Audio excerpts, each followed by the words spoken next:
હર મહાદેવ। આજનો વિષય છે બુધની મહાદશામાં ચંદ્રનું અંતર આવે તે સમય દરમિયાન જાતકને કેવા ફળની પ્રાપ્તિ થાય।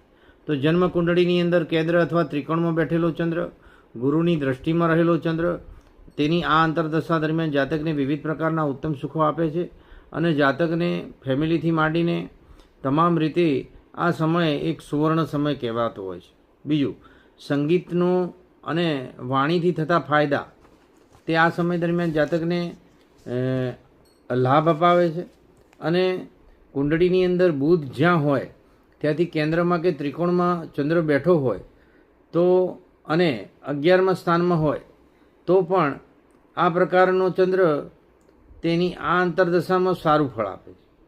બીજું, જન્મ કુંડળીની અંદર બુધથી 6ઠા, 8મા, 12મા સ્થાને રહેલો અને પાપગ્રહ સાથે બેઠેલો ચંદ્ર માનસિક તકલીફો આપે છે। બીજું, કુંડળીમાં પોતાની નીચ રાશિમાં, વૃશ્ચિક રાશિમાં અથવા તો શત્રુ ક્ષેત્રી રહેલો ચંદ્ર તેની આ અંતરદશા દરમિયાન જાતકને ખરાબ રિઝલ્ટ આપે છે।